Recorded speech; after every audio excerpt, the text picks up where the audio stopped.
Good evening. We begin tonight with some breaking news that is making headlines around the world. Former South African President Nelson Mandela has passed away. Earlier this year, the 95-year-old anti-apartheid leader was hospitalized for a recurring lung infection. He was being treated at home. Nelson Mandela spent 27 years in prison for his fight against apartheid before becoming South Africa's first black president in 1994. Current South African President Jacob Zuma just released a statement saying, quote, "We've lost our greatest son." Again, Nelson Mandela dead at the age of 95. This is a story we'll continue to cover, and we'll bring you the latest information as it continues to come into our newsroom. Also following some breaking news out of Alamance County at this hour. Two professors hired by the U.S. Justice Department have found that sheriff's deputies in Alamance County racially profiled Latino drivers at an alarming rate. This coming after a federal civil rights complaint was filed against Sheriff Terry Johnson nearly a year ago. According to this new report, Johnson's deputies targeted Latinos for violations at a rate more than 6 times higher than whites. That's the biggest racial disparity ever observed in the United States. Johnson, a Republican, has claimed that the federal lawsuit against him is politically motivated. And more breaking news at 5 o'clock. According to the Star Press in Muncie, Indiana, Wake Forest athletic director Ron Wellman arrived in town last night. Current Ball State football coach Pete Limbo's name has been circulating around after Wake Forest football coach Jim Grobe announced his resignation earlier this week. Limbo used to coach at Elon University. We'll continue to follow that sports story and bring the latest details as we get them into WXII 12 News. Fed up with their current wages, today thousands of fast food workers around the country walked out in protest. They're upset over the current minimum wage of $7.25 an hour, which was last raised in 2009.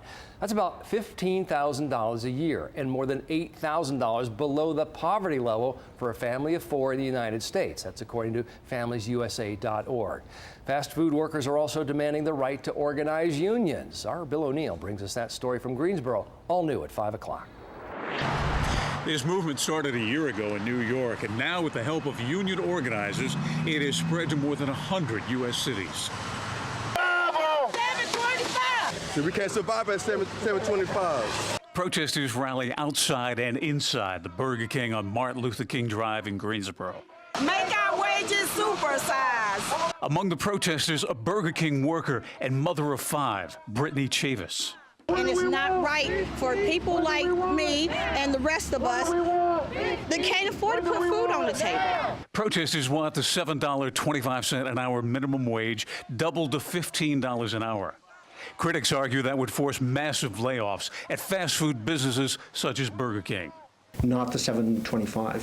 But UNCG economist Dave Rebar says studies show the impact of doubling the minimum wage suggests a much smaller impact. It might cause a 10% loss of employment.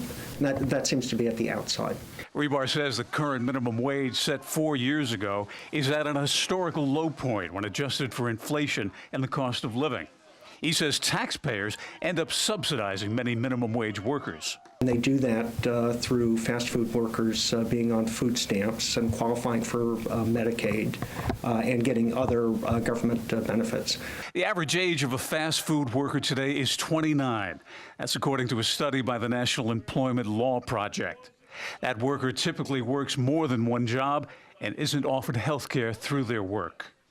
These organizations can afford to give us $15, but they refuse to give it, and it's not right.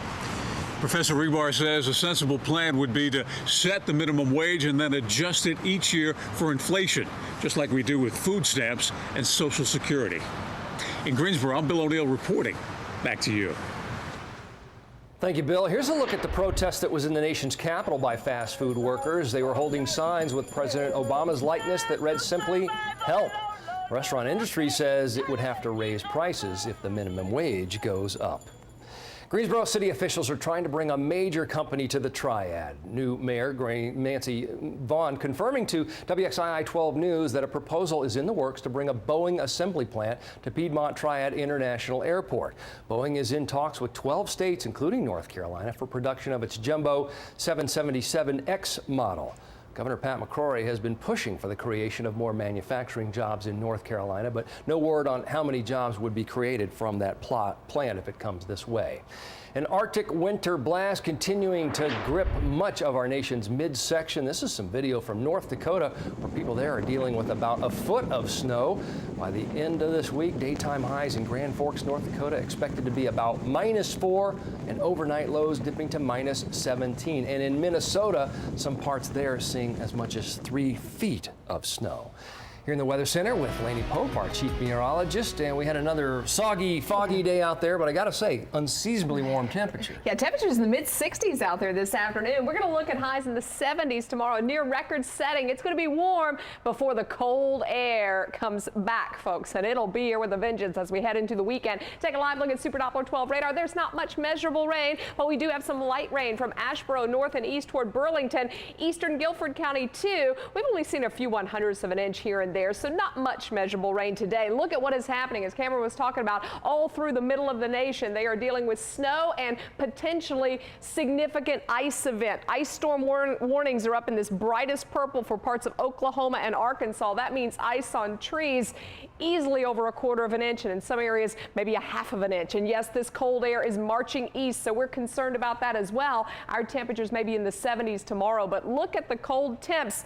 31 already in Dallas. We're 71 in Atlanta. Our numbers right now falling off a little bit from our afternoon highs, but still holding their own in the low to mid-60s out there. Here's what you can expect as we look ahead toward the weekend. Tomorrow is windy and warm with temperatures in the 70s. Clouds and some rain moving in late. A cool rain on Saturday, and it looks like potentially an icy mix for a lot of folks on Sunday. We'll talk about that coming up. Thank you, Lainey. Back to the breaking news we brought you at the top of the hour. Former South African President Nelson Mandela has passed away at the age of 95. Mandela touched millions of lives over the years, and one of those is South Africa's ambassador to the United States. Our Nicole Killian sat down with him in Washington and has more on his personal reflections. Mr. Nelson Mandela, a free man, taking his first steps. For Nelson Mandela, it was a long walk to freedom. I would like to be remembered not as anybody unique or special, but as part of a great team in this country that has struggled. Struggled to end the racist rule of apartheid that cost him 27 years in prison. As the world's most famous political prisoner, his release in 1990 was celebrated not just in South Africa, but around the globe. Thank you, sir. Like here in the United States, he received a hero's welcome from President Bush and Congress.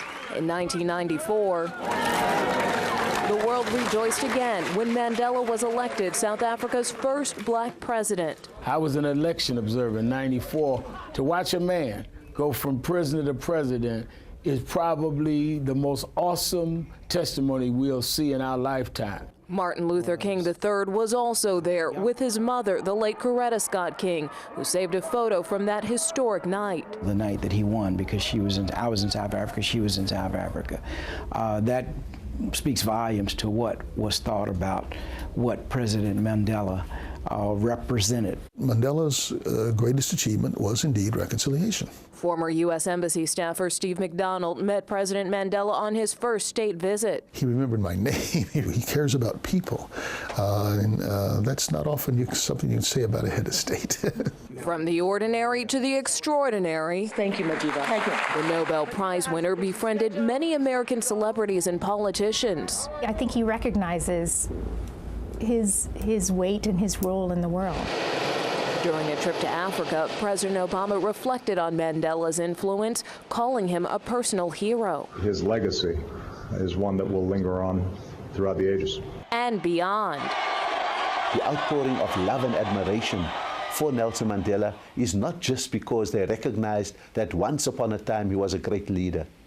The outpouring is because people say, if only we can have more of that. From a man who gave more of himself. In Washington, Nicole Killian reporting. This is, of course, a story we'll continue to cover. We'll bring you the latest information as it comes into our newsroom and much more on NBC Nightly News starting at 6:30. Piedmont Church is trying to keep folks warm this winter. Our Margaret Johnson shows us how they're doing it from Yadkin County. We are inside the coat closet and the food pantry where volunteers say they're ready to help. No questions asked. It's a missions project at New Birth Worship Center in East Bend. They have new and gently used coats for women, men, and boys. They only have about 40 right now, but the goal is 1,200. They have a few clothes, some jewelry, shoes, and food. They're hoping the community will pitch in and donate. Just like other parts of the country, volunteers say the economy has put people out of work here, and they need help. It's cold. People need a coat. People are hungry. So people need food, and this became a source for us. This is something we wanted to start here. I have children, I have grandchildren, and you know, I would want to think if my family was in need, that there would be some kind of organization that would be there to support them. Right now, they're only giving out coats. The food pantry opens in January. People who need a coat can stop by New Birth Church on Highway 67 this Saturday morning from 10 to 1. In East Bend, Margaret Johnson, WXII 12 News. And remember, you can help feed hungry families in the 18 Piedmont counties by taking part in our WXII 12 Holiday Food Drive. We've partnered up with the Second Harvest Food Bank this holiday season to help fill that growing need. And for a list of drop-off locations and more, you can click over to WXII12.com. New at 5 o'clock tonight, WXII 12 News has learned that the Boone Police Department has handed over the case involving 3 deaths at a Boone hotel earlier this year to the Watauga County District Attorney. Back in April, an elderly couple were found dead in a room at the Best Western Plus Blue Ridge Plaza. And then weeks later, an 11-year-old boy died in that same hotel room. Officials later determined that carbon monoxide was leaking into the room from a faulty pool heater. Charges have yet to be filed in that case. 2 men are in custody tonight after a shooting near a North Carolina college campus that left 2 people dead and another person in the hospital. That shooting last night near Wingate University in Union County forced that campus to go on lockdown. Daniel Shearer and Tony Knotts were arrested shortly before midnight at an apartment in Monroe. Both men are charged with 2 counts of first-degree murder. Neither the names of the victims nor a possible motive have been released. In the wake of the tragedy at Sandy Hook Elementary in Newtown, Connecticut, North Carolina Governor Pat McCrory created a school safety task force to address safety procedures in the Tar Heel state. That task force had its first meeting this week. Its members will spend the next 2 years looking at ways to make schools safer, from increasing physical security to finding better ways to use school resource officers. The task force says the majority of school violence is rooted in bullying. 75% of kids that did school shootings said the reason they did those school shootings was because they wanted to retaliate for being bullied. And so if we can cut out the bullying, we can cut out the school shootings. 20 children and 6 adults were killed nearly a year ago at Sandy Hook Elementary School. A North Carolina volunteer firefighter is accused of installing a camera in the bunk room of a female firefighter at the fire station. Deputies in Currituck County charged Timothy Ladd with secretly using a photographic device to gratify sexual desire. In their investigation, they say Ladd also had videotaped several women in a tanning booth inside the Radio Shack in Grandy. He worked there from 1998 to February of last year. 'Tis the season. Coming up on WXII 12 News at 5, how some volunteers help spread a little holiday cheer at a Triad shopping center. And we'll tell you how it's becoming a lot easier to get lottery tickets in North Carolina. Also, the latest breaking news making headlines around the world: Nelson Mandela, dead at the age of 95. You're watching WXII 12 News at 5 o'clock.